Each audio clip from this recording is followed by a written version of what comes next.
reprendre notre cours de Gemara. On va dire quelques halachot qui sont en rapport à la Gemara que nous allons étudier ce soir. Et aussi quelques petits mots sur la paracha, quelques minutes au début. Ça va bien, Aaron, tu es avec nous? J'y suis là. Ah, Hazak Baruch. Arini et Maraïch, Ashmi'ini et Kolech. Et colère. Arrête ou Marech Navé. Montre-nous ton beau visage et fais-nous écouter ta voix, car ta voix est belle et ton visage est beau à voir. Abi Enrique, comment ça va? Ça va, merci et vous. Baruch Hashem. Alors, vous n'avez pas peur du confinement? Vous êtes à Miami, je vois. Khazak. Abi Mordechai Harouche, bonsoir. Bonsoir. Justement, je pensais l'autre jour que je n'avais pas répondu à votre question de Birkot HaShahar, les brachot Oui. qu'on doit faire le matin. À quelle heure peut-on les faire? Oui. Baruch Rabba Rabbi Marco Moyal. Zin. On va avoir une réponse ce soir Zin. alors. Si Dieu veut. C'est bien. Alors, je disais en préambule chez Our que nous allons voir quand même un pasouk ou deux sur la paracha. Paracha dense, chargée en mitzvot. Je vais vous donner le nombre exact selon, si je ne m'abuse, Maïmonide, de mitzvot.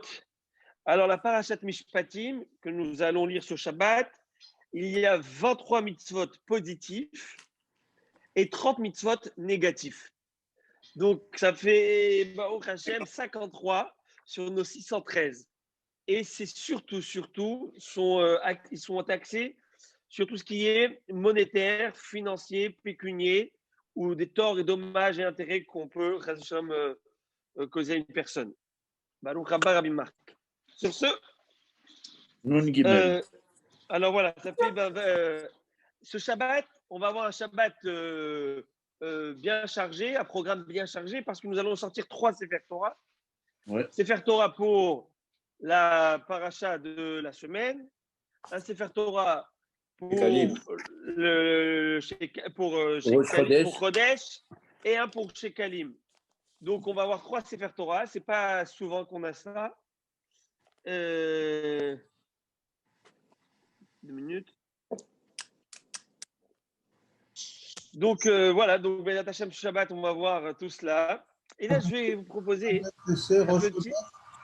Oui, c'est Rosh Chodesh. On a 2 jours de Rosh Chodesh. Vendredi et samedi. Ah, vendredi, samedi. Vendredi, samedi. On parlait de santé tout à l'heure. C'est incroyable comment, comme nos sages disent, Keshem, Soufehem Shonim, de la même manière que les visages d'une personne, que les visages des hommes sont différents, ainsi leurs réflexions, leurs pensées et leurs avis sont toutes différents l'un de l'autre. Chacun a un avis sur une question et un avis différent, une perspective différente. Et c'est intéressant. On va voir que dans Parashat Mishpatim, on va voir combien la justice, c'est important d'être juste. Mais quelle justice? Et pourquoi je parle de ça? Parce que nous, suite à la santé publique, suite à la décision de la santé publique, nous avions dû fermer une classe. Ok, il y a un garçon qui était positif, c'est normal. Ça arrive, ça nous est arrivé dans le passé, plein d'écoles. Donc ça arrive. Et donc nous avions décidé de fermer cette classe suite à la demande de la santé publique. Mais bien sûr, nous continuons nos cours de Kodesh et le programme séculaire de Chol sur le Zoom.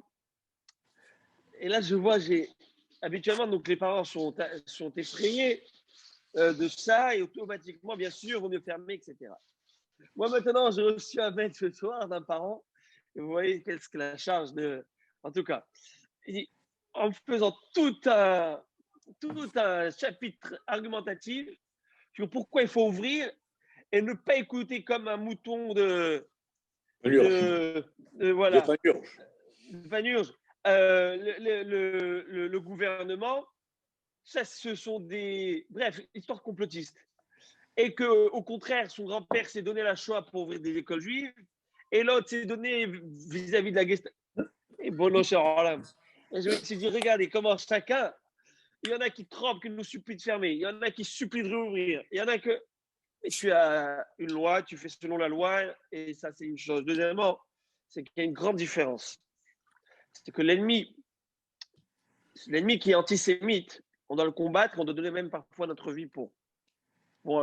Mais l'ennemi qui s'appelle la santé, le virus, on a une mitzvah, Venishmartem, mais Od Nafshotechem. La Torah nous demande de se protéger au maximum. Chez lui, c'est pas un ennemi de du Ben Israël, n'est-ce pas? Certes, en fin de compte, ça va nous amener dans des situations très difficiles et délicates. Et on va faire notre maximum de faire, mais tout en regardant et en se prévenant. Mais on ne peut pas, Shalom, dire que comme un ennemi physique, c'est écrit dans le Maïmonide, Rambam, que s'il t'ordonne de faire quelque chose, de faire une Avera, eh bien, ça dépend. S'il te demande de faire une Avera, normalement, tu dois faire la Avera à part 3 Averotes graves. Le meurtre, la Avodazara et la débauche. Par contre, c'est écrit dans Maïmonide que si c'est un moment d'extermination, c'est-à-dire ce sont des décrets exprès pour exterminer le peuple et pour exterminer la foi juive de manière générale dans sa totalité, eh bien, même si tu te demandes d'enlever, Maïmonide dit, eh ben, si je ne m'abuse, un lacet. C'est-à-dire à l'époque, les Juifs mettaient des chaussures, des sandales différentes avec d'autres lacets. Et il te demande de l'enlever, eh ben, tu dois te faire tuer pour. Parce que là, il te met en jeu l'identité juive. Pas parce que tu es une personne qui a un problème, mais pour l'identité juive. Si c'est comme ça, tu dis, je donnerai mon âme pour. Par contre, si ça n'a rien à voir, c'est la santé, tu fais ton maximum pour te protéger. Rabbi Enrique, oui. Monsieur Zanti, vous voulez dire quelque chose? Ah, ok, j'ai vu. Ok. Bon, pourquoi alors je parle de ça? C'est pour dire, Ribono Shalom, maître du monde. Je le lisais et je me dis, c'est incroyable comment on a de part et d'autre. Alors, comment trouver la voie juste? Je me dis, comment trouver la voie juste? Et c'est pourquoi Kadosh Baruch Hu nous a donné cette sainte Torah. Ve'eleh mishpatim asher tasim lifnem. Voici ces ordonnances que tu placeras devant eux, devant les Bnei Israël, devant les Dayanim. Et on va voir, juste sur ce verset, on va voir ce qui est écrit ici. Lifnehem, devant eux. Rachid dit vélo lifne. Alors avant ça, regardez ce que Rachid nous dit. Et la mishpatim, voici ces lois. Ve'ele. Le ve'ele veut dire et voici. C'est le ET, le conjonction de, qu'on appelle ça? Coordination. Comme nous a dit Rabbi Joe ce Shabbat, je pense qu'il a dit le Vav, Vavachibour. Le Vav, n'est-ce pas, du Yitro qu'on a rajouté où il fait une communication un lien entre le Ham Israël et les peuples, n'est-ce pas? Est-ce qu'il a dit ça? On a eu l'occasion, il m'a partagé un point, parce qu'il m'a appelé Baruch Hashem. Alors, qu'est-ce qui se passe? Ici, la Torah nous dit, de la même manière que les premiers commandements, c'est-à-dire les 10 commandements que nous avons lus la semaine dernière, ont été donnés sur le mont Sinaï, ainsi, toutes ces lois que je vais vous donner maintenant, elles ont été données sur le mont Sinaï, elles viennent de la parole de Dieu. Super. De la bouche d'Akadosh Baruch. C'est-à-dire de la Sainte Torah. Ce n'est pas quelque chose qui a été inventé par Moïse, Chazé Shalom, mais ça fait partie de la Torah. Et on va voir c'est quoi. Et là, tout de suite, Rachid nous demande pourquoi nous avons juxtaposé cette paracha des Mishpatim, des lois, avec le dernier verset de la paracha Yitro, il parle du Misbéach, c'est-à-dire de l'autel, A-U-T-E-L, pour nous dire que le Sanhédrin doit siéger où il y a l'autel. Et comme vous le savez, le Sanhédrin, qui était composé de 71 grands dayanim, siégeait dans le Lishkat Agazit, dans un cabinet qui avait sa place au Beth Amikdash, près de l'autel. Superbe.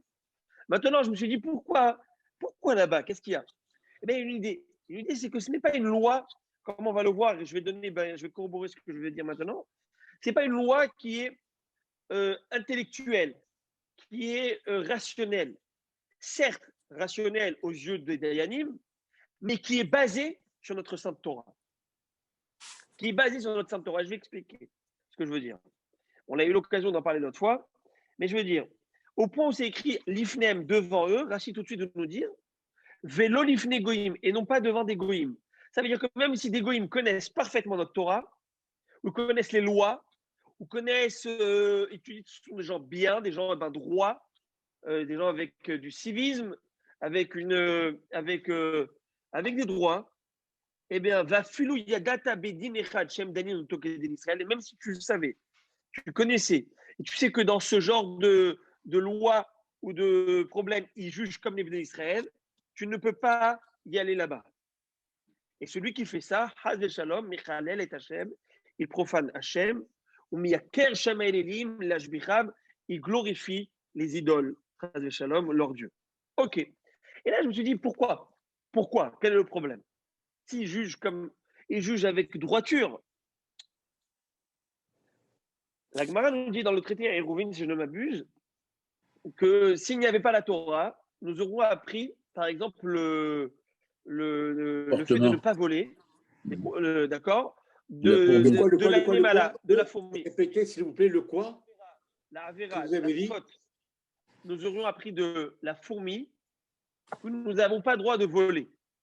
Pourquoi? On sait que la fourmi, ces fourmis ouvrières, lorsqu'elles vont chercher des grains, ne prennent jamais les grains que leurs amis portent. Et donc, s'il n'y avait pas la Torah, on aurait pu prendre des comportements thoraïques des animaux et de toutes sortes.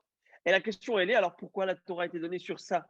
Pourquoi la Torah a été donnée surtout dans des lois qu'on aurait pu apprendre des animaux? Réponse, parce que si nous avions appris des animaux, eh ben on aurait, c'est vrai, la fourmi ne vole pas de son ami. Mais d'où elle a ses grains? Une fois, la Gemara nous dit qu'une fois, on a déterré, on a trouvé une fosse avec 30 cours, bref, des tonnes de blé.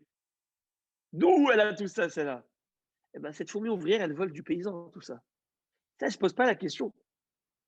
Par contre, elle ne vole pas de sa camarade. C'est ça l'idée.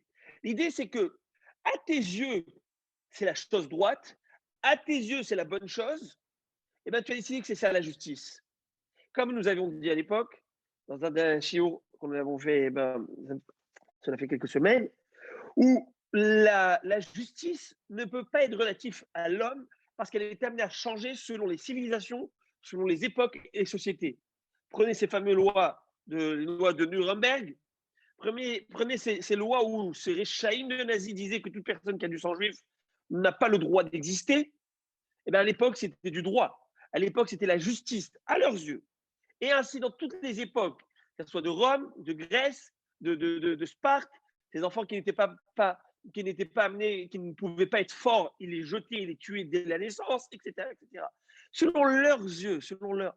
Et donc, c'est pourquoi, tout de suite, la Torah nous dit, oh, on s'arrête. La justice doit être mise à côté de l'autel. C'est quoi à côté de l'autel? C'est-à-dire qu'il y a un rapport vertical. Avant de pouvoir juger horizontalement, ça veut dire entre moi et mon prochain, il faut d'abord que j'apprenne ça de qui? Du bon Dieu, cette Torah. C'est pas de mon propre chef, je peux prendre des décisions. Ça marche pas comme ça. Au point où le Talmud va nous dire, où un tribunal qui avait condamné à mort plus de 2 fois, c'est-à-dire plus d'une fois en 70 ans, on fermait ce tribunal parce qu'on l'appelait un tribunal sanguinaire. Dans le sens où il fallait toujours trouver un échappatoire ou une situation atténuante, d'un sens, mais trouver le bon jugement, l'équilibre parfait. C'était très, très compliqué. Les dayanim jeûnaient le jour où il fallait condamner quelqu'un. Vous imaginez? Ça veut dire que ce n'est pas prendre à la légère. Lorsqu'on fait un dîme, donc Rabbi nous disent, on devient choutaf, on s'associe avec Akadosh Baruch Hu à ce moment-là. Le bon Dieu est avec nous. Et si on fait un mauvais dîme, et bien là, on va tordre la Torah. Et ça, il faut faire très, très, très attention à ça. Et donc, c'est pourquoi la Torah nous dit tout de suite, non, la base, c'est notre Torah. Mais le Dayan, bien sûr, la Dayan et la machine Avrot. Le Dayan ne peut juger que ce que selon ses yeux voit. Il ne peut pas juger au-delà. Ce qu'il voit, il voit. Mais après ce que tu as vu, comment tu juges, selon ce que Akadosh Baruch Hu. Je vais vous donner un exemple concret. Que quelqu'un qui ne connaît pas les lois de la Torah, il va, mais quoi, complètement. Un exemple. Et parfois, il y a des lois qu'on ne comprend pas. Des bêtes, il y a des choses qu'on ne comprend pas. Je vous donne un exemple. Quelqu'un a creusé un trou.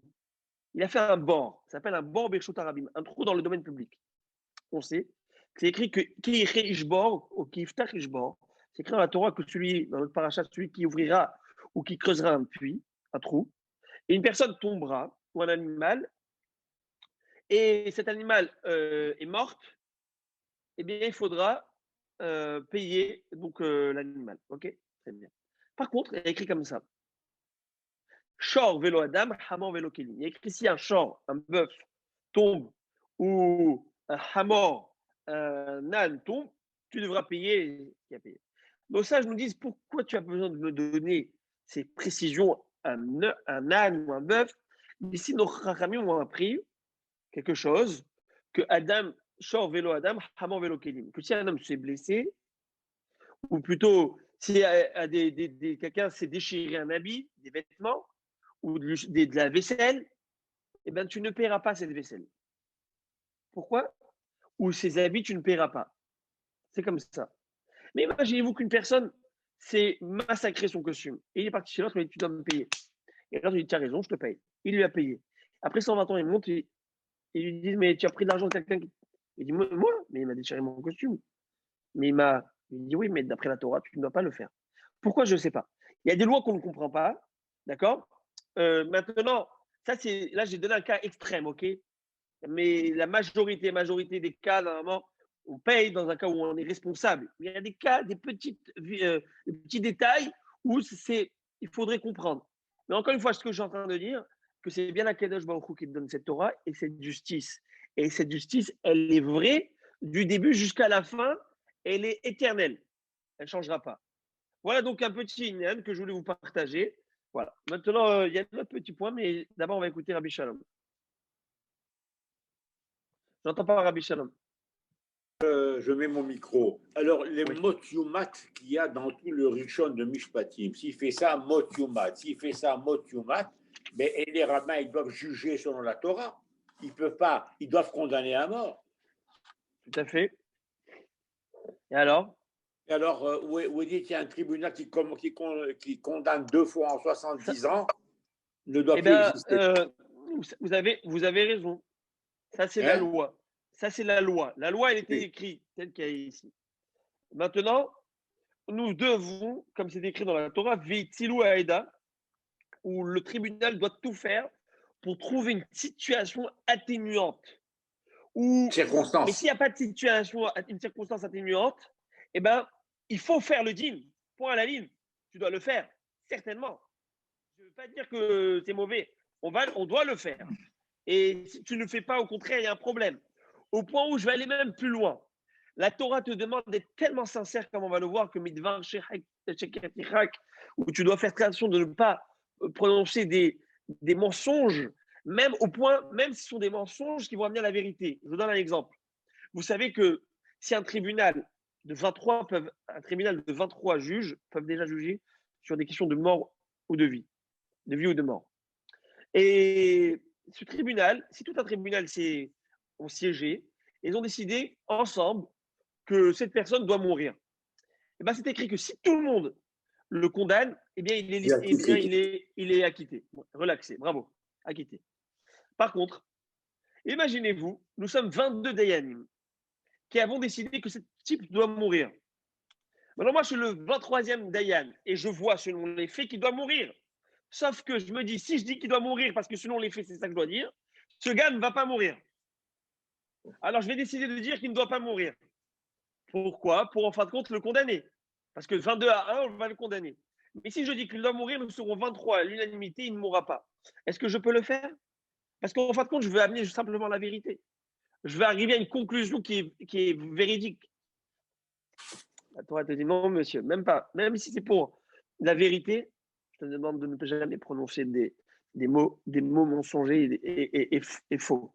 C'est incroyable. C'est-à-dire que la Torah, il y a des règles et tu suis selon ces règles. Maintenant, c'est possible que le tribunal a mal jugé, ou c'est possible que selon les preuves qu'ils avaient, ce n'était pas bon.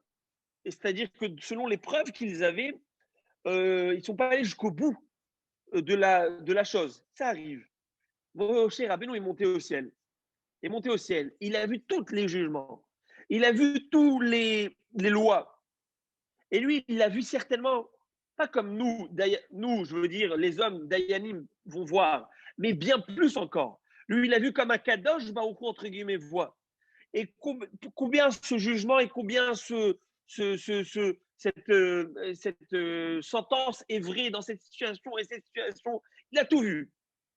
Et lorsqu'il va descendre sur terre, il va donner ses dinim et ses mishpatim aux hommes. Il va dire, mais à un moment, ça ne marche pas parce que l'homme est bloqué par sa vision.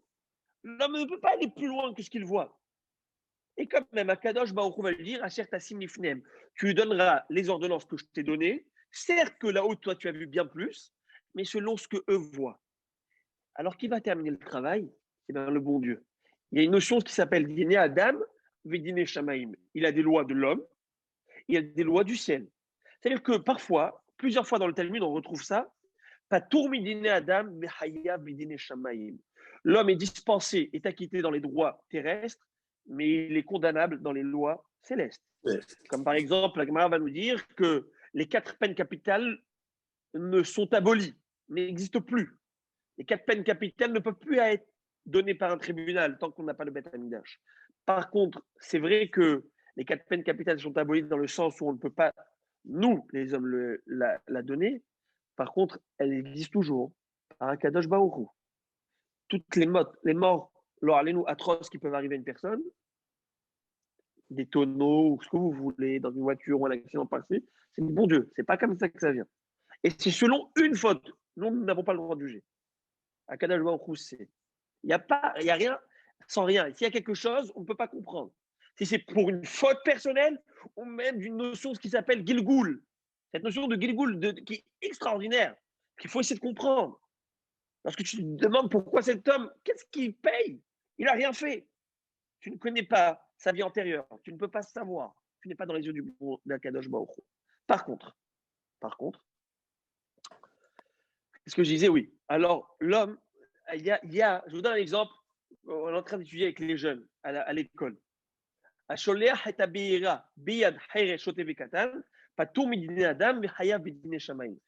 un exemple d'Alakha que nous sommes en train d'étudier dans la Gemara, traité Kedushin, où justement on parle de dommages.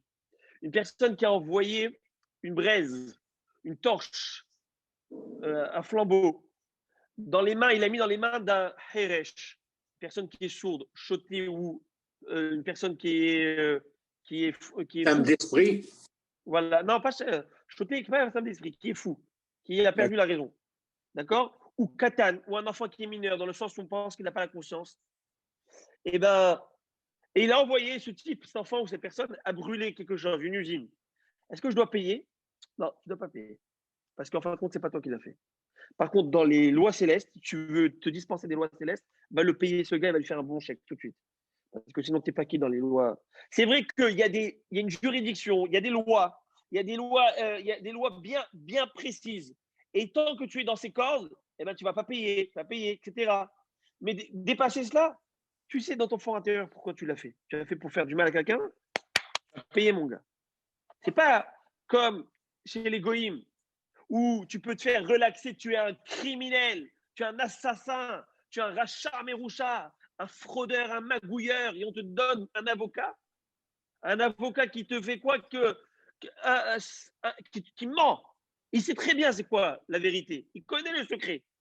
Il sait que tu es un magouilleur, il sait que tu es un blanchisseur, il sait que tu as tué, il sait. C'est pas grave. Nous, on va essayer de jouer avec la loi. C'est ça l'idée de l'avocat. On va jouer avec la loi. Avec la Torah, tu joues pas avec. Tu peux jouer avec les Dayanim. Tu peux toujours jouer avec les Dayanim. Mais avec Akadosh Baruch Hu, tu ne peux pas jouer. À un moment, il y a une limite.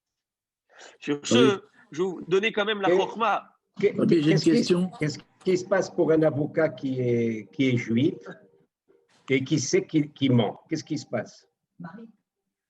It's a good question. I don't know, but je vais vous dire ce que M. El Haddad, Rav Saadia El Haddad, qui est le président de Yavnes.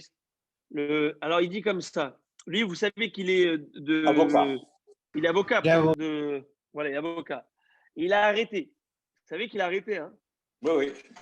Et vous savez pourquoi il a arrêté? Je vais demander pourquoi il a arrêté. Il ne pouvait plus mentir. Il m'a dit lawyer, liar. C'est ça qu'il m'a dit. Il m'a dit j'arrive plus à vivre avec ça. Je ne peux plus vivre avec ça. Et c'est un homme, Bli Aïnara, qu'Hachem lui envoie la bracha et la tzlacha. Il n'est pas brillant. Il aurait pu faire une grande carrière. Mais chacun, je ne sais pas, Bébête, légalement parlant, je ne sais pas. Parce que tout le monde sont avocats. La vérité, c'est que. Alors, la réponse qu'il faut dire, la réponse, à mon humble avis, de prime abord, c'est que c'est le jeu. C'est le but du jeu. C'est-à-dire qu'on est rentré, lorsqu'on est avocat, le juge qui est devant toi, il sait que tu peux être tu connais une vérité absolue, mais dans la cour, c'est une vérité relative. Donne-moi des arguments et comme on va dire des circonstances atténuantes ou pas, qui vont pouvoir me donner la possibilité de te relaxer ou pas. Donc c'est un jeu, hein. C'est un vrai jeu. Et voilà, j'allais dire que ceux qui ont étudié la Gemara, ils peuvent, après avoir bien étudié la Gemara, ils peuvent apprendre à objecter ou réfuter les objections comme on l'a étudié. Mais ben, mec, c'est une bonne question. Mais dedans, j'allais dire que c'est une bonne question que vous me demandez, Rabbi Shalom. Quelqu'un qui s'habitue à mentir, je ne sais pas. Je sais pas. Il faut que j'essaie de comprendre c'est quoi l'idée. Mais là, c'est comme j'ai dit, peut-être c'est pas mentir. C'est trouver la faille et c'est ça le but du jeu. C'est ça l'idée. Trouver la faille dans le politiquement correct, dans le juridiquement correct. Il faut trouver la faille. Oui, Rabbi Mordechai. Oui, deux choses. Nous avons été témoins à travers les siècles. L'avocat par excellence, c'est Moshe Rabbeinu. Il a été un vrai avocat. C'est lui qui a défendu le peuple juif tout le temps, dans toutes les situations. Ça, c'est la première chose que je voulais dire. Enfin, j'en suis convaincu. Deuxième chose, c'est que tout à l'heure, tu parlais de 23 juges. S'il y en a 22 qui sont pour acquitter et l'autre ne l'est pas, ça veut dire que la majorité, le principe de la majorité ne s'applique pas. Non, le contraire. 23 pour le condamner à mort et une personne qui veut l'acquitter.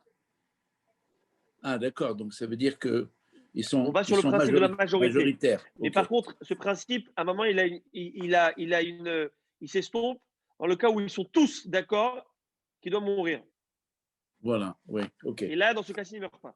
Maintenant, par rapport au fait que vous avez un avocat, tout à fait, défenseur d'Israël, bien sûr qu'encore une fois, parce qu'il était convaincu, il était convaincu, je ne parle pas, un avocat qui est convaincu que son client a raison, la question n'y est pas.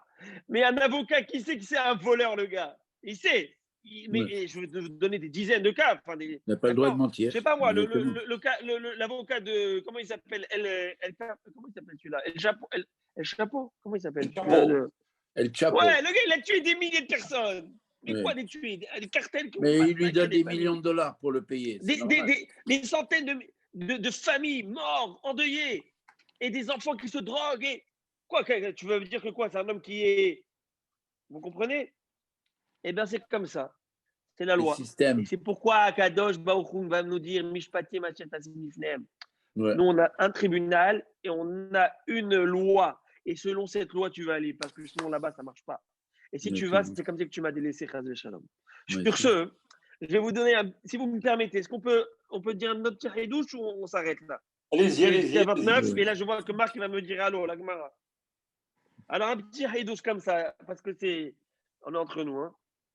Alors, il y a écrit un passouk qui dit comme ça, dans la paracha. J'ai beaucoup aimé, j'ai dit je vous le partage. Allez, je le partage, sharing.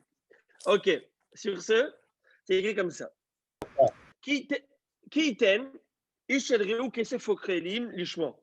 Si un homme donne à son prochain de l'argent ou des ustensiles à garder, Vegunav mi betayish, et qu'ils sont volés de la maison de cet homme, si le voleur est découvert, il paiera le double. Par contre, si on ne trouve pas le voleur, alors le maître de maison, c'est-à-dire celui qui a gardé l'objet, va s'approcher du Elohim. Elohim, c'est pas Dieu. Elohim, dans ce contexte, c'est le juge, bravo. Et il jura. Et il jura que quoi? Il va jurer qu'il n'a pas porté la main sur le bien de son prochain. Il jura que lui, en fait, il n'a rien fait. Il promet que ce n'est pas lui qui a volé. Et c'est comme ça qu'il va s'acquitter de payer. Ça, c'est l'explication simple. Un homme qui a mis à quelqu'un à garder. Et en fin de compte, cette personne va jurer qu'il n'a pas touché, qu'il n'a pas négligé ou quoi que ce soit. OK. Dans ce cas-ci, il va être dispensé de payer. Alors, regardez, moi, un chidouche que j'ai trouvé du Hatam Sofer au nom de son maître, le Rabbi Nathan Adler. Il dit comme ça, il prend le pasouk dans le côté un petit peu drash, midrash. Il dit Kiten Ish, voici qu'un homme a donné à son ami à garder. Kiten Ish, lorsqu'un homme a donné, c'est qui Ish dans ce verset? Ish, Hashem Ish Milchama. Vous connaissez tous ce verset dans le Hazir. Dieu est l'homme de guerre. Ish, celui qui a le titre de l'homme avec le grand H entre guillemets, c'est Hashem, le vaillant. Et pourquoi pas Moshe Rabbeinu vers Ish Moshe? Ok, ça peut être très joli, mais là, Isha selon Elohim. l'explication Isha Elohim, que je il est- donne, c'est autre chose. Mais on va prendre ces explications. Mais là, il dit comme ça. Ish, lorsqu'un homme va donner, qu'est-ce qu'il va donner? El Réou à son ami, c'est qui l'ami? Qui est l'ami avec un A majuscule de l'homme? C'est qui prend soin de l'homme? C'est qui s'occupe Akadosh de l'homme? Baruch Hu. C'est qui? Akadosh Baruch Hu. Il lui a donné quoi? Kesef au Kelim. De l'argent ou des ustensiles? De l'argent à prendre au premier sens. T'as donné de l'argent, t'as donné de la parnassa. Au Kelim ou des ustensiles, c'est-à-dire quoi des ustensiles? Un corps pour le servir. De l'argent pour le servir. Pour acheter du cachère, pour donner à tzedaka, pour amener tes enfants dans l'école juive, etc., etc. Ou ton corps fonctionnel pour le servir. Qu'est-ce que tu dois faire? L'ishmor. Ton travail, toi, c'est l'ishmor, de garder. Garder tout ce qui t'a donné et l'utiliser à bon escient. Mais malheureusement, Vegunav, malheureusement, ça a été volé. Tu ne l'as pas utilisé, tu as fait au contraire un détournement de fonds. Tu l'as et où il ne fallait pas amener cet argent. Tu as vu ce qu'il ne fallait pas voir. Tu as mangé ce qu'il ne fallait pas manger. Alors, qu'est-ce qui se passe? Quelle est la sentence? Eh bien, si on a trouvé le ganav, c'est-à-dire l'homme, entre guillemets, il paiera le double. Il paiera cher sur ses fautes. Par contre, si on ne le trouve pas, c'est-à-dire qu'on ne le trouve pas, c'est-à-dire que l'homme a fait teshuva, il n'est plus avec la faute, on ne le retrouve plus, c'est-à-dire on ne le reconnaît plus. Alors quoi? Il a fait teshuva, Vénikrav, Balabait Elohim. On a vu que cet homme doit s'approcher vers le juge. On a dit Elohim. Mais on peut dire Elohim aussi, c'est qui? C'est Hachem, Elohim. Cet homme, en faisant teshuva, il s'est rapproché de Dieu comme une personne normale, c'est-à-dire qu'il ne peut pas le faire. Comme on a vu dans le traité Souka, qu'un homme qui a fait teshuva peut arriver à un plus grand degré qu'un homme qui n'a jamais fait de Averot. Et la réponse, et le verset va nous dire, tout ça, c'est une seule condition, tant qu'il n'a pas touché le prochain. C'est-à-dire que tout ce qu'il a fait teshuva, ça marche. Dans le cas où c'était des fautes, j'allais dire, verticales. Mais si c'est des fautes horizontales, entre l'homme et son ami, il n'y a pas de teshuva, mon gars. Tant que tu ne t'es pas excusé, tant que tu n'as pas payé les dégâts, tant que tu n'as pas payé les dommages et les intérêts à la personne qui est en face de toi, tu es toujours condamnable, mon gars. L'homme qui est devant toi, eh ben, tu dois faire très attention à son argent et à sa personne. Et ça fait partie de quoi? De la Torah. On aurait pu croire, ça va, tout ce qui est sociétal, tout ce qui est société, quoi, c'est la Torah, ça fait partie de la Torah. Véler le vav de connexion, de la même manière que les 10 commandements font partie de la Torah, ainsi ça fait partie de la Torah. On aurait pu croire que ce sont des lois et un code qui régit toute société normale. Ça fait partie de ça aussi, notre Torah. Une personne qui ne sait pas se comporter avec son ami ne peut pas se dire religieux. Ça ne marche pas. Ça ne marche pas, ça. Sur ce, j'ai terminé l'explication et je vais terminer un petit haïdouche par rapport au Vav. Hier, j'ai refait avec mon fils le schéma Israël. Et il avait une petite difficulté, je ne sais pas pourquoi, il s'est trompé. Il avait du mal. Alors je lui ai dit, écoute chérie, on va le refaire. Allez, ensemble. Shema Israël, Adonai, Elohenu, Adonai, Echad. Et je le répète. Et mon épouse, elle lui fait, la vérité, c'est qu'elle a patience, que Dieu la bénisse. Et elle lui refait. Et moi, allez, s'il te plaît, mon Dieu, s'il te plaît, allez, ça rentre. Et après, j'ai eu un tilt. Je suis Vav, 6. 6, c'est quoi? C'est Vav. Vav, c'est le Vav de Yitro. Qu'est-ce que Yitro il a pris sur lui? Le Shema Israël, Hashem Elokeinu, Hashem Echad, la souveraineté divine.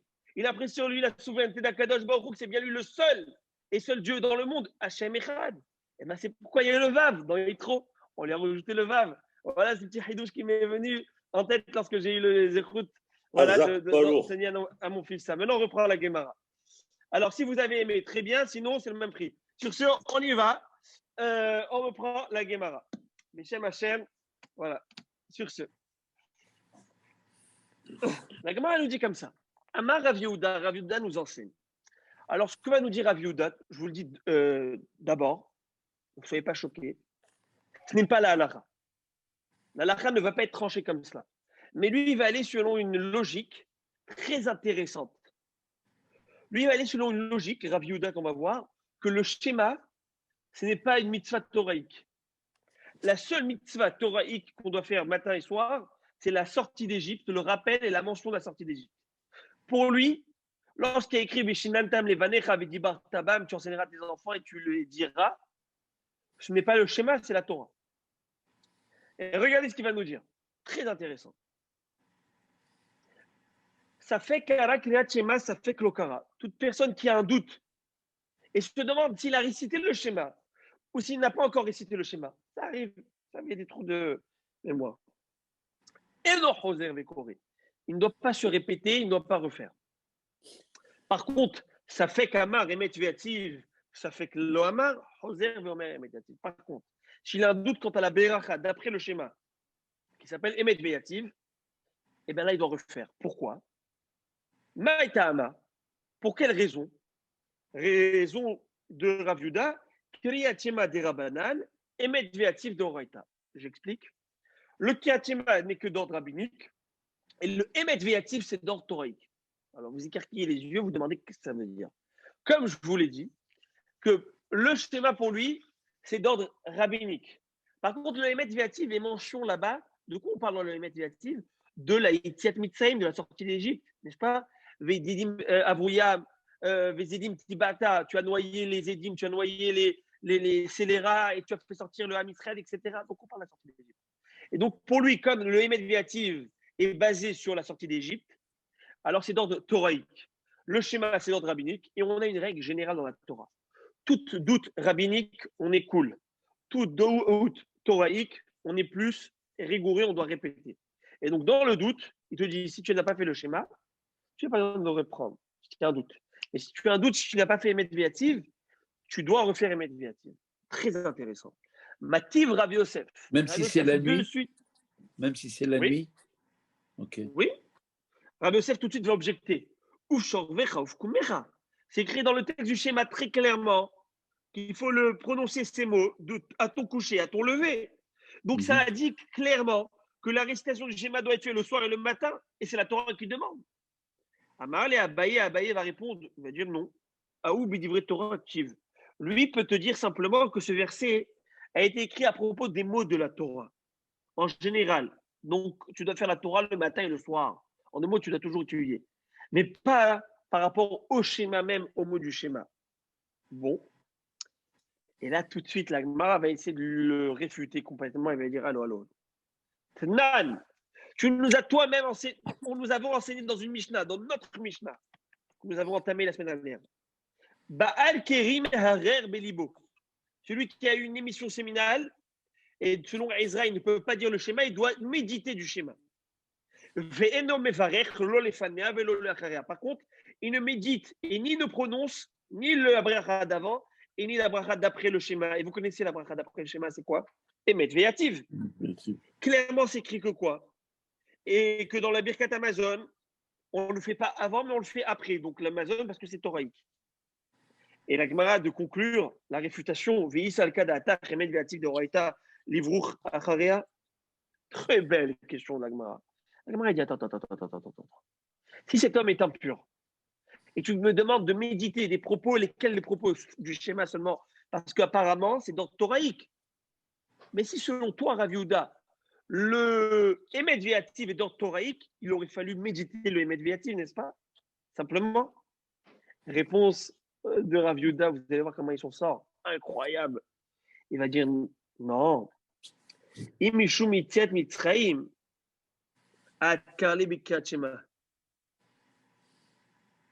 Beautiful. Il m'a dit non. Pourquoi, à ton avis, il doit faire Emet Ve'ativ? Parce que c'est dans le toraïque. Parce qu'on mentionne la sortie d'Égypte. Mais c'est pas grave. Il n'a pas besoin de la faire parce que de toute façon, il a déjà médité du schéma. Et dans le schéma, à la fin du schéma, vous savez ce qu'il y a écrit. Ani Hashem Elokechem Asher Hotzeetrem Eretz Mitzrayim. Comme il a déjà médité au schéma, donc ça suffit. Bien que normalement, principalement, on aurait dû faire Emet Ve'ativ, mais comme il a fait déjà un schéma, c'est bon. So, la Gemara demande, alors, demande-lui de méditer simplement la bracha de Emet Ve'ativ et non pas du schéma. Réponse, ben, vaut mieux méditer le schéma. Il y a deux choses. Il y a la souveraineté divine et le schéma et la sortie d'Égypte que de simplement, si déjà tu dois méditer la Torah, médite ça que méditer simplement la bracha de Emet Ve'ativ. En deux mots, mais la Gemara va quand même, je vous dis, la halakha réfute. Et la halakha, elle est Shulchan Aruch ridicule. Siman, je vous le dis tout de suite. Attendez, je vous dis tout de suite le siman du Shulchan Aruch. Le Shulchan Aruch nous dit tout de suite dans le siman Koufvav 106, halakha Aleph, Kol. Attendez. Non, excusez-moi. Excusez-moi. Tout de suite, erreur.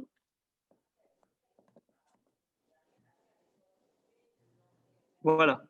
Dans le 67 plutôt, ça fait Kimkara Kriyat-Shema. S'il y a quelqu'un doute s'il a lu le schéma. Hoser Vekori. Il doit lire et faire, et il fait les brachot d'avant et d'après. Par contre, s'il sait clairement qu'il a fait la beracha, il a fait le schéma, clairement, mais sauf qu'il ne sait pas s'il a fait les brachot, eh bien, il ne fait pas simplement les brachot, parce que les brachot sont d'ordre rabbinique. Comme ça, le Shulchan Aruch va trancher. Mais si quelqu'un a un doute s'il a fait le schéma, qu'il refasse tout. Bien sûr, dans les zones et dans les heures du schéma, tant que nous sommes encore dans les heures du schéma. Maintenant, on va faire une nouvelle halakha très intéressante. Donc là, vraiment, ce qu'on va étudier, c'est de la halakha pure et pure, d'accord? C'est de la halakha pure, magnifique halakha. Et maintenant, vous allez vous trouver aussi plein de comportements qu'on a dans la tefila. Tu vas dire, ah tiens, ça me dit quelque chose cette halakha. Et toute la base donc, de la halakha de la tefila qu'on va étudier se trouve ici. Rabbi Lazar Amar, Rabbi Lazar, par contre, il n'est pas d'accord, comme je viens de dire. Ça fait kara kira chema, ça fait klokara. Choser vekore kira chema. Un homme qui a un doute refait le schéma. Par contre, ça fait qu'il palel, ça fait que l'oïd palel. Par contre, s'il a un doute, s'il a fait la hamida ou s'il n'a pas fait la hamida, qu'en est-il? Et non choser palel, il n'a pas d'obligation de refaire la tefila. Pourquoi? Parce que la prière est d'ordre rabbinique. Comme vous le savez, les trois prières sont d'ordre rabbinique. Bien que fondamentalement, la prière, j'allais dire brute et pure, elle est thoraïque, mais une phrase suffit. Mais la prière telle qu'elle est faite aujourd'hui, c'est d'ordre rabbinique. Donc, il te dit, si c'est d'ordre rabbinique, tu as un doute. Et lorsque tu as un doute dans l'ordre rabbinique, tu ne le refais pas. Et Rabbi Yochanan Amar, tandis que Rabbi Yochanan n'est pas d'accord avec lui, il ne dit pas du tout. Ou le vaï chez palais la dame kolayam kulo, pourvu que l'homme prie toute la journée. Et si l'homme pouvait prier toute la journée, qu'il le fasse. En deux mots, ok, il a un doute. Mais là, la prière, ce n'est pas une notion de mitzvah, comment dire, de mitzvah, dans le sens où si tu ne l'as pas fait, là, il y a un côté, il y a une dimension de rachamim, de miséricorde divine. Un homme, s'il pouvait prier toute la journée, qu'il prie toute la journée, il se connecte et se relaie avec le bon Dieu. Ce n'est pas une halakha comme une mitzvah, vous voyez ce que je veux dire, formelle. Tu as fait l'action, tu n'as pas fait l'action. Là, c'est vraiment une notion de relation avec le divin, avec Akadosh Baruch Hu. Donc, pourvu que l'homme puisse prier toute la journée, c'est pas grave si tu refais la tefila. Alors, si tu as un doute, refais. Même s'il faut refaire, tu refais encore. Et là, tout de suite, on a ouvert une parenthèse. Oui. Oui. Et le fait de répéter le nom de Dieu en vain, si vous l'avez déjà dit, vous le répétez, c'est en trop. Alors, selon Rabbi Yochanan, qu'on est en train de voir ici, au contraire, lui, il pense que, Bémet, fondamentalement, la prière, c'est quoi? C'est une requête de bonté d'Akadosh Baruch Hu. Donc, pour lui, Rabbi Yochanan, il pense qu'un homme pourrait prier toute la journée. Et alors, refaire, et redire des louanges à Hachem, et redemander à Akadosh Baruch Hu, c'est ton Dieu, fais-le. Pour lui, c'est pas en vain, c'est pas une mitzvah, comme on va dire, tu refais une mitzvah et tu refais la même chose. C'est pas une copie-collée pour lui. Pour lui, c'est pas copier-coller. Là, tu dois faire une tefila si tu t'attaches au bon Dieu, là. Vous voyez ce que je veux dire? C'est dans une autre perspective. C'est une notion où tu es en train de faire une prière, comme son nom l'indique, c'est une prière. Ce n'est pas d'ordre mitzvah, d'ordonnance, une ordre de prière, où tu demandes, où tu loues Hachem. Why not? Mais la halakha n'est pas comme tout de suite, je vous dis. Mais vous allez voir tout de suite, on va rentrer dans, j'allais dire, les ramifications de cette divergence. Vous allez voir tout de suite, c'est très intéressant et ça touche la halakha. Beautiful, on y va. Sur ce, vous allez voir. Donc, apparemment, on a une on a une divergence claire. Selon Rabbi Hazar, une personne qui a un doute ne refait pas. Selon Rabbi Yohanan, il refait, n'est-ce pas? Pour lui, l'homme, pourvu que l'homme prie toute la journée. Alors, vous allez voir dans quelques secondes. Rabbi Yehuda a dit au nom de Shmuel, Aya Omed Batefila Viniskar Shitpalel. Le type, il est en train de faire sa prière. Et tout d'un coup, il se rappelle qu'il a déjà fait la prière. Ça vous est arrivé, ça? Quoi, ça m'est arrivé plusieurs fois. Par exemple, je donne un exemple. Ça m'est arrivé que, vous savez, j'ai fait la prière vendredi en pensant que je n'allais pas arriver à temps à la synagogue. Je l'ai faite à la maison. OK? Tout seul. Et je fonce après à la synagogue. Je vois qu'ils n'ont pas commencé. Et dans ma tête, j'ai oublié que j'ai fait la mincha. Ou par exemple, ça m'est arrivé que j'ai fait la prière vers 13h avec les jeunes à l'école. Pourquoi? Parce que par exemple, c'était Hanouka. Ou par exemple, c'était dans l'époque où les synagogues étaient complètement fermées. Donc, je préférais faire à l'école avec Minyan, avec les enfants. Et après, je reviens à la synagogue. Et j'oublie que j'avais fait mincha parce que ce n'était pas mon habitude. Et je fais. Et je me rappelle. Mais j'ai déjà fait la Hamida. Qu'est-ce qui m'arrive? Et bien, qu'est-ce que je fais dans ce cas-ci? Je fais quoi? Je suis en plein Hamida. Il nous dit Rabbi Yehuda au nom de Shemuel, Posek, tu t'arrêtes tout de suite, immédiatement. Va filou bemtsa bracha, même si tu es au milieu d'une bénédiction. Tu vas me dire, peut-être termine la bénédiction. On dit Baruch ata Hashem, au moins c'est pas en vain. Non, tout ce que tu en fais là, c'est déjà en vain. Tout de suite, la Gemara demande.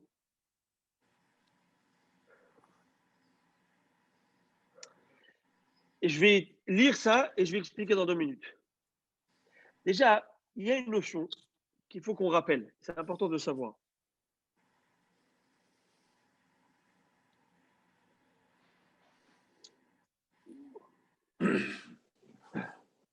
Halachique. Une notion halachique. Un homme qui a un doute s'il a fait une prière, il doit refaire.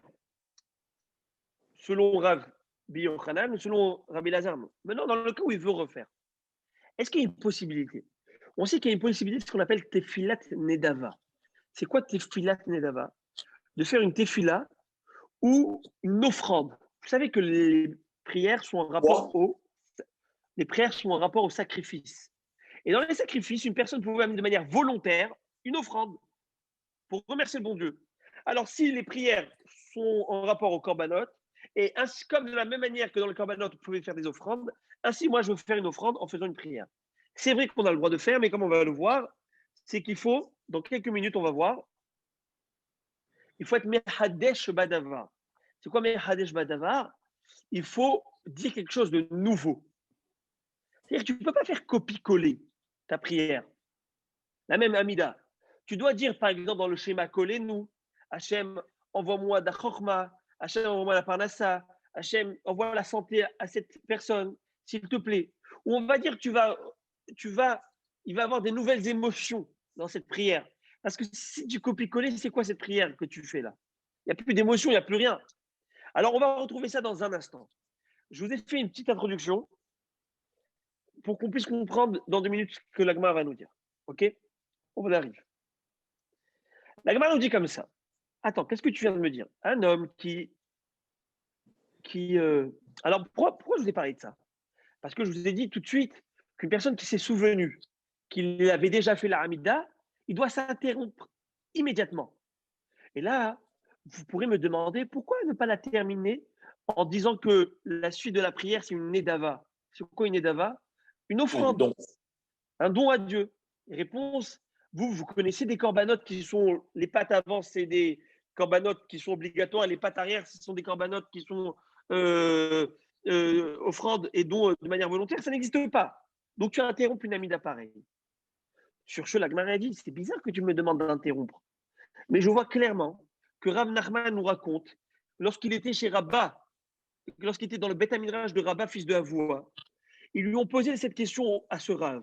Et ils lui ont dit, qu'est-ce qui se passe d'un homme qui, le Shabbat, le vendredi soir, dans son habitude, a pas de dire Ata Kidashtanu. Ata Kidashta et Thomas Chevi, vous connaissez le Ata Kidashta qu'on fait le vendredi soir? Il a dit Ata Honan Tanu. C'est trompé, ça arrive. Vous savez ce qu'il a dit le rabbin là-bas? Il leur a dit, est-ce qu'il doit terminer ou pas? C'est la question. Il leur dit, bien sûr, qu'il termine à Beracha. Et donc, tu vois que même si on est complètement, s'est planté, on continue la Beracha. Pourquoi toi, tu me dis si je me suis planté, j'ai déjà fait la Amida, je m'arrête? Réponse, ça n'a rien à voir. Là-bas, le Shabbat, tu es obligé de faire une Amida normale. Sauf que les Chachamim t'ont résumé l'Amida en petit pour ne pas te rallonger par rapport au kavod du Shabbat. Tu vas rentrer, tu vas avoir faim. Tu vas dire, le kavod du Shabbat, on ne veut pas trop te rallonger l'Amida. Mais de base, tu aurais dû faire une Amida comme dans la semaine. Nous, on t'a raccourci. Donc, tu sais, le gars, il a dit à Tachonan Tanou, il ne s'est pas planté. Il a fait comme ce qu'il aurait dû faire de base. C'est nous qui lui avons raccourci. Donc, c'est pas grave. Par contre, un type qui a déjà fait sa Amida, ben, il est complètement à côté de la plaque. Il s'est complètement planté. Donc là, il doit s'arrêter tout de suite. Très bien. Ça, c'est par rapport à ça. Maintenant, on avance. Donc, il faut savoir que la halakha, elle le dit. On l'a étudié ensemble déjà. On l'avait fait dans nos fameuses halakhot du Shabbat du vendredi soir. Une personne qui a dit Atachonan Tanu. Excusez-moi, il a dit Atachonan Adam Da'at, qui termine. Baruch Ata Hashem, Honen Ada'at, qui termine sa beracha complètement. Monsieur Znati, question? Parce que j'ai vu une main levée, alors j'ai. Ok. Alors, donc, il continue. Et la halakha, elle est comme ça, elle est claire. Maintenant, par rapport à quelqu'un qui a un doute s'il a prié ou pas, on revient sur ça tout de suite. Tout de suite, on revient. Là, Rav Yehuda Bar Shmuel, un second enseignement, qui est halachique, et qui de la halakha, trancher la halakha comme ça. Si quelqu'un il a déjà fait la prière et il rentre dans la synagogue, et il a vu un tzibur, un minyan qui est en train de faire une prière, il ne veut pas rester à rien faire. Il veut partager cette prière avec eux. S'il peut à nouveau réciter la prière, mais il va ajouter un nouvel élément. Mais Hadesh Badava, ça veut dire faire un nouvel élément. Dedans, comme je vous ai dit, des nouvelles émotions, ça veut dire une nouvelle demande, une requête, que ça ne soit pas un copier-coller sec. Qu'il le fasse et qu'il joigne la communauté. Mais s'il ne peut pas le faire, ne le fait pas. Et comme ça, c'est apparemment la halakha. Sauf qu'aujourd'hui, nous, on ne fait pas dans nos amidot. Lorsqu'on va refaire une amida, on va la faire avec plus de kavana. Déjà, notre amida qui est obligatoire, un petit peu, j'allais dire pour moi, Khelet. Combien j'arrive à avoir la kavana? Tu vas faire un don. Oh, ton don. Quel don c'est? S'il est boiteux, à quoi ça sert? Alors, la Gemara, tout de suite, elle s'interroge et dit, je ne comprends plus rien. Je ne comprends plus ce que tu me dis. Tu viens de m'enseigner deux enseignements qui apparemment sont à peu près pareils. Pourquoi? Tu m'as dit tout à l'heure qu'une personne qui a déjà prié ne peut pas prier, n'est-ce pas? Et s'il se souvient qu'il a déjà prié, qu'il s'arrête tout de suite. Donc on voit qu'on ne peut pas prier. Et là, tu me redis encore une fois qu'une personne qui ne peut pas rajouter quelque chose, il ne prie pas. Mais tu me l'as déjà dit. Qu'est-ce que tu me le répètes? Tu me l'as déjà dit tout à l'heure. Qu'une personne qui a déjà prié doit s'arrêter automatiquement. Et là, tu me dis qu'une personne qui a trouvé un minyan de prier, s'il peut ajouter quelque chose, qu'il le fasse, sinon qu'il s'arrête. Mais je sais très bien qu'il ne doit pas le faire. Tu me l'as déjà dit. Réponse de la Gemara, très intéressant. Vous allez voir comment ça nous touche. Tricha. Les deux enseignements sont nécessaires. Je dois te le dire pourquoi. Parce que si on avait enseigné que le premier, à savoir qu'une personne qui a déjà prié et qui se souvient tout d'un coup qu'il a prié et qu'il doit s'arrêter, animile yahid ve yahid. Aval, on tourne la page, au tibour ve tibour. Aval yahid les gabé tibour, keman de la tzalé damé kamashmanal. Magnifique ce que la Gemara va nous dire. Regardez ce que la Gemara nous dit. J'aurais pu croire que lorsque Rav Yehuda, au nom de Shmuel, m'a dit qu'une personne qui a déjà prié doit s'arrêter tout de suite, j'aurais pu croire qu'on parle d'un cas de figure où une personne a prié seule, par exemple Mincha, et il refait Mincha tout seul. Alors le gars, on lui dit, arrête-toi, tout de suite, ça ne va pas? Ou par exemple, il a déjà prié avec la synagogue, comme moi je l'ai fait avec les enfants en Binyan, et à la synagogue, il refait encore une fois Betsibour. C'est la même Amida, qu'est-ce que tu fais? Ça suffit. Mais j'aurais pu croire que si une personne a fait Beyahid, il a fait tout seul à la maison, et après il vient devant un minyan, il voit qu'il y a minyan, j'aurais pu croire qu'il refasse une autre amida avec eux. Parce que ça n'a aucune commune mesure, la prière en minyan, sans minyan. J'aurais pu croire ça. Il te dit tout de suite, Shmuel, non. Si une personne a déjà prié, même s'il a prié tout seul, il a déjà fait sa prière. C'est vrai que la prière dans le minyan a un mérite extraordinaire. Mais si tu l'as déjà prié tout seul à la maison, tu ne peux pas te permettre de la refaire avec Et c'est pour ça que moi, je suis venu te redire que s'il a trouvé un minyan qui est en train de prier, si tu peux rajouter quelque chose, tu refais, sinon tu ne le fais pas. C'est-à-dire, même si tu l'as fait des yahid à la maison et tu voudrais le refaire maintenant, tu ne peux pas le refaire parce que tu l'as déjà fait. Et puis après, encore une fois, j'aurais pu dire, peut-être que tu sais, par rapport au minyan, on te dit de ne pas commencer. Ne commence pas avec le minyan si tu ne peux pas rajouter quelque chose de nouveau. Mais j'aurais pu me croire que si le gars il a commencé déjà la midda, eh bien qu'il termine. Non. Ne termine pas, tu t'arrêtes tout de suite.